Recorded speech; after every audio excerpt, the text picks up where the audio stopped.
अगर आपको हमारे वीडियोस पसंद आए तो प्लीज लाइक करें, सब्सक्राइब करें और शेयर करें। नमस्कार। कल यानी रविवार को लंबी बीमारी के बाद 63 वर्ष की उम्र में गोवा के मुख्यमंत्री मनोहर पर्रिकर का निधन हो गया।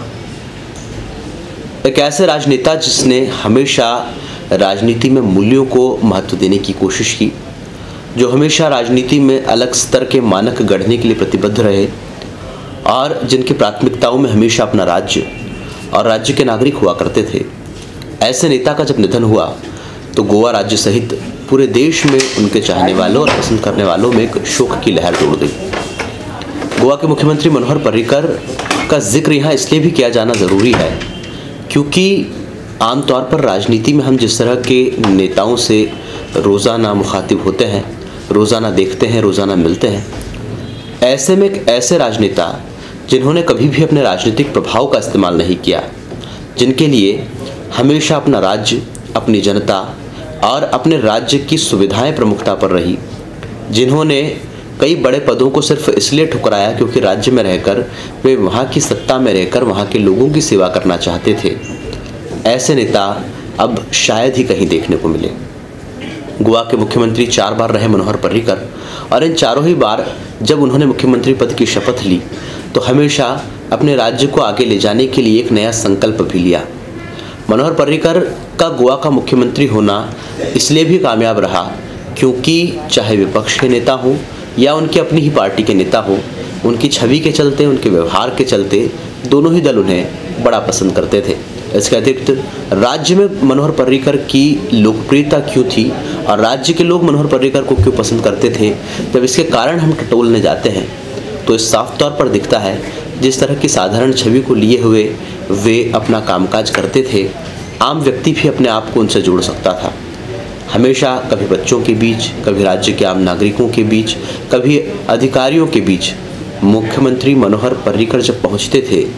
तो ये लोगों को लगता ही नहीं था कि शायद उनके राज्य के सबसे बड़े व्यक्ति से भी मिल रहे हैं और शायद उनकी यही छवि उन्हें दूसरे नेताओं से अलग बनाती है। जब नरेंद्र मोदी गुजरात के मुख्यमंत्री बने थे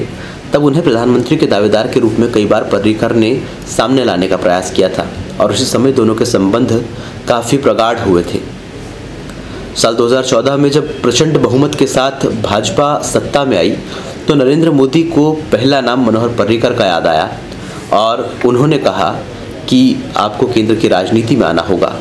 इससे पहले जब मनोहर पर्रिकर से हर बार केंद्र की राजनीति के बारे में प्रस्ताव दिया जाता था तो वे उससे ठुकरा देते थे, लेकिन इस बार वे इस बात से इनकार नहीं कर पाए और उन्हें देश का रक्षा मंत्री बनाया गया।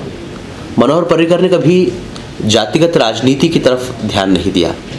गोवा में हर वर्ग का व्यक्ति उनसे मिलता था, अपनी समस्याएं बताता था और पर्रिकर बखूबी उसका निराकरण भी करते थे। यही कारण था कि गोवा की जनता में चाहे कोई भी वर्ग हो, कोई भी समाज हो, कोई भी जाति हो, मनोहर पर्रिकर सदैव लोकप्रिय रहे। मनोहर पर्रिकर ने कहा था कि किसी भी राजनीति की पहचान उसकी सादगी से होनी चाहिए। स्कूटर से चलना और आम आदमी की तरह रहना ये उन्हें दूसरे नेताओं से अलग बनाता था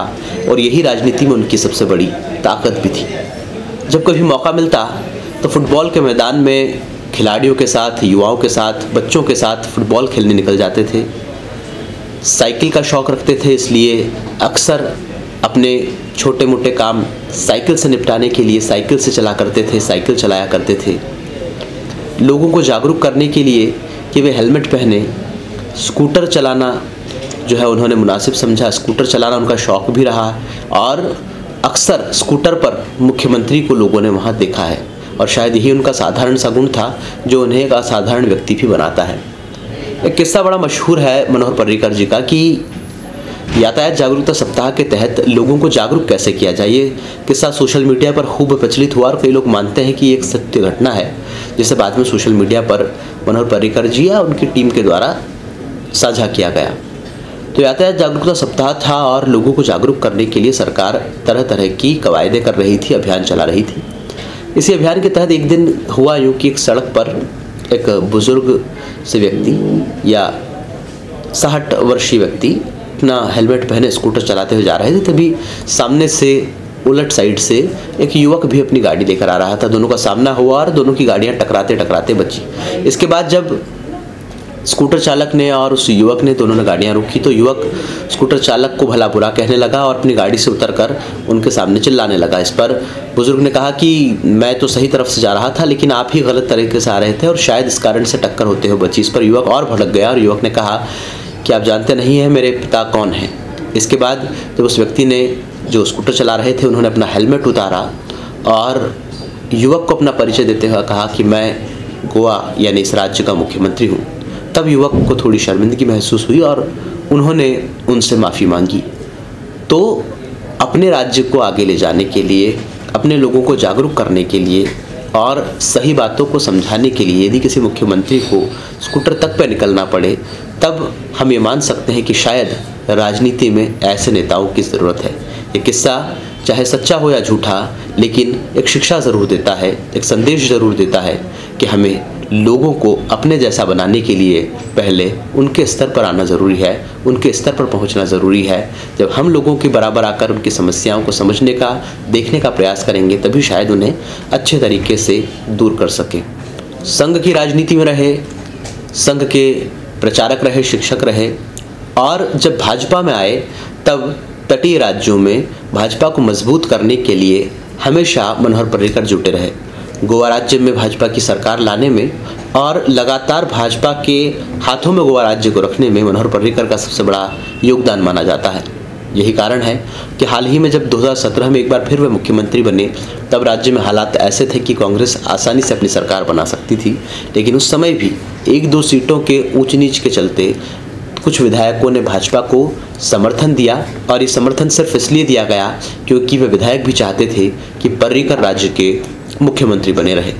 आम लोगों से जुड़ने के लिए पर्रिकर हमेशा एक साधारण जीवन जीते थे। आधी बाह का शर्ट पहने हुए, हवाई चप्पल पहने हुए, सड़क पर आम लोगों के साथ खाना खाने वाले, आम लोगों के साथ घूमने वाले, कई सरकारी कार्यक्रमों में, कई गैर सरकारी कार्यक्रमों में लोगों के बीच अचानक पहुंच जाने वाले और आम नागरिकों की तरह अपने राज्य की जो जन सुविधाएँ हैं, जो जन सेवाएँ हैं, यातायात सेवाएँ हैं, चाहे वह ट्रेन हो, चाहे वह बस हो, उसमें लोगों के साथ सफ़र करने वाले मुख्यमंत्री मनोहर पर्रिकर राजनीति में हमेशा ही एक अलग संदेश देने की कोशिश करते रहे। आज राजनीतिक जगत से और इस देश से मनोहर पर्रिकर का चला जाना, हम सबके बीच से मनोहर पर्रिकर का चला जाना कहीं ना कहीं हम सभी को द्रवित करने वाला भी है